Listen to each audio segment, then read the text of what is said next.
Hello and welcome to Meeple Mentor Reviews. I'm Jared, and with me today is Holly, and we're going to take a look at this year's game Leaf from Weird City Games. This is a game by Tim Eisner with art by Angela Rizza. This game we've got a chance to play a few times and at different player counts. And I would say even with different player counts, it's still quite a bit of fun. Mm-hmm. We enjoyed playing it at 2 players. It plays great at 3. And it plays up to 4. Now, this game, if you haven't seen it or played it, this involves placing leaf tokens or leaf cardboard tiles out on the board. And the connections that the tips of those leaf tiles make is what actions you get to take that round.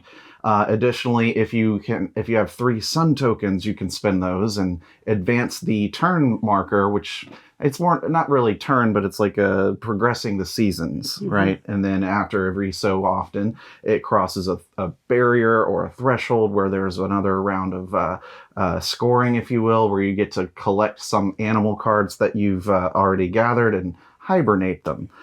So the game in general is about earning points through playing out leaves and collecting animals and trying to get set collection on different types of things. You can earn points by moving your squirrel token up the tree track, which is kind of a separate board. And whenever you move your squirrel based on one of the actions that's triggered from a leaf, whatever he lands on as he's moving, you get to take those actions as a bonus as well. There's another board set aside for, I believe it's 5 face-up animal cards at a time. And whenever you get to collect animal cards, you can take from the display and then it refills afterwards. So those animals that you collect, of course, you're trying to hibernate them at one of the 3 hibernation season changes. And so essentially you get to collect or move from the top of your board or whatever you call that little slim board from the top to the bottom. And whatever's in the bottom is considered hibernated, and that's what gets to score. The more that you have of a type of animal, the more it scores you points. So you could choose to have, 1, 2, or 3 different types of animals, based on what you've collected. Sometimes you collect animal cards that give you an immediate acorn point bonus. Sometimes you don't, and you just collect the card for, scoring later, or hopefully hibernating them later. There are a couple other ways to score at the end, including putting mushrooms out on the various leaves. That is an interesting mechanism. Did you want to talk any about what you thought about any of what I've said, or you want to add, because I feel like I've just been rambling. To add on to the mushrooms, you don't just place them, you grow them. That's right. You have an option where each of your leaves have a different action depicted on it, be it collect animals, advance on the tree trunk, collect sun tokens, and mushroom growth. Those are the 4 and draw cards. Mm-hmm. And so when you have your action to put out or advance mushroom growth, you can add these little baby mushrooms, and you want to create a path because everything chained together gives you points at the end, but they have to be grown. So one of the things you can do with your mushroom growth is actually grow the baby mushroom, which is to flip the token. Becomes an adult mushroom. Yeah, so the mushrooms are a really neat little thing, mm-hmm. I think. Yeah. That's one of my favorite parts, though, is besides the mushrooms would actually be the sun tokens. Okay. I just think they're cute. Me and little parts. I just think they're cute. So one of the ways that the mushrooms can help you during the game is if a player places a leaf onto a leaf or connected to a leaf that you have the most aged mushroom on it, right? So if you have an adult one and everyone else has baby mushrooms, then you get a bonus because someone played a leaf to your leaf with a large mushroom, which is you collect a sun token. Mm-hmm. As I mentioned, once per turn, if you have 3 sun tokens, you can spend them and advance the season track. One of the reasons you want to do that is you get points because when you move the token, it gives you, I think it's like 6 and then 5 and then 4. So, the earlier you do it, the more points you're going to get.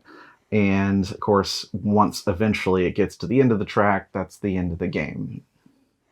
Right. And there is a little knot on the end of the track to let you know what exactly.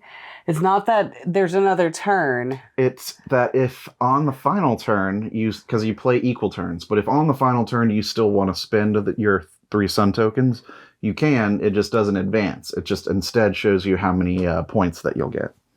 That's what that's about. Got it. Yep.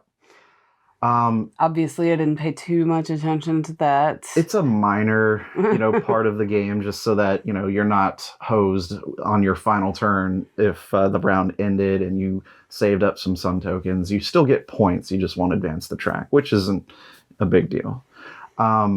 It's got great artwork, I will say. Definitely. Between the art on the leaves themselves and the animal artwork that's found on the cards, it's beautiful to look at. And I learned the different leaves too, so that's helpful. There's like 6 different leaf types that you'll learn about as you play. Yeah. The way that you get to select the leaf that you're playing on your turn is the cards in your hand, and the cards just have a picture of what the leaf looks like and then the name for the leaf.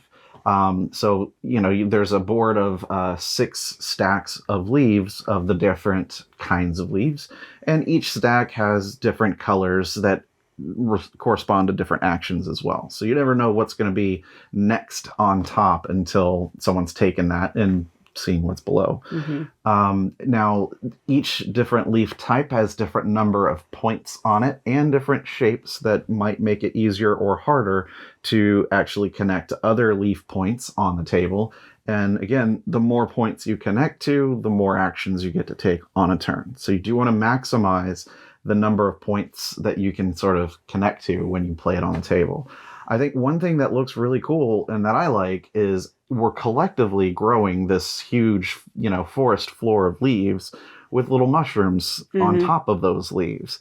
And so as the game progresses, it gets more and more like, a forest floor, and it looks really nice to look at. I think it's a cool table presence kind of thing. And gameplay wise, like time frame, it doesn't take very long to play. Teaching it's pretty fast. Playing it's a swift 30 minutes maybe, Yeah, it's not very long. It's easy to break out, and the rules aren't too complicated to get a quick refresher on how to play if it's been a while, because, it's pretty straightforward. Are there any negatives that you have for this game? Not really that I can think of. It's all about balance. It's all about balance and where you place the leaves. So I would say it's very fairly balanced. Yeah. Because I never really I struggled because I didn't want to give you sun tokens. But other than that, I didn't really struggle with placement of leaves because there was nowhere to put them. Right. Right.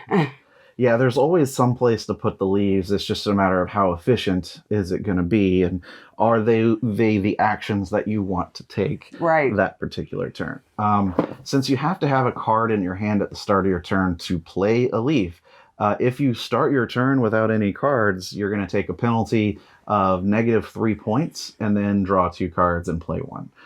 So you don't want to end or start a turn without any cards. So sometimes that can be tricky to make sure that you end up drawing enough cards to keep playing the game. It's not impossible, and it's not even an issue unless you completely forget because there's some optimal turn. And another cool thing is if you have 2 of the same leaf in your hand, you can actually use them in one go and go ahead and plop a little baby mushroom out on the leaf you just played. So excellent.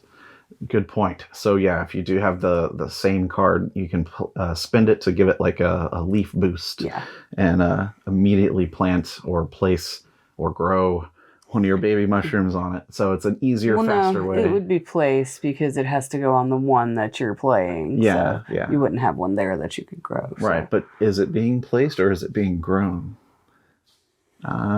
Okay. So, yeah. I live with this. Yeah. I think it's a great game. It's a lot of fun, and it's light, and it's pretty straightforward and easy to get to the table and teach, especially new gamers. I say I recommend it. I mean, if that sounds like a good time to you, then you will enjoy it because it's a lot of fun. We played it a few times. I definitely recommend giving it a shot at the very least. And that it is Leaf by Weird City Games. So thanks for tuning in. I've been Jared. I'm Holly. We'll see you in our next review. Bye-bye.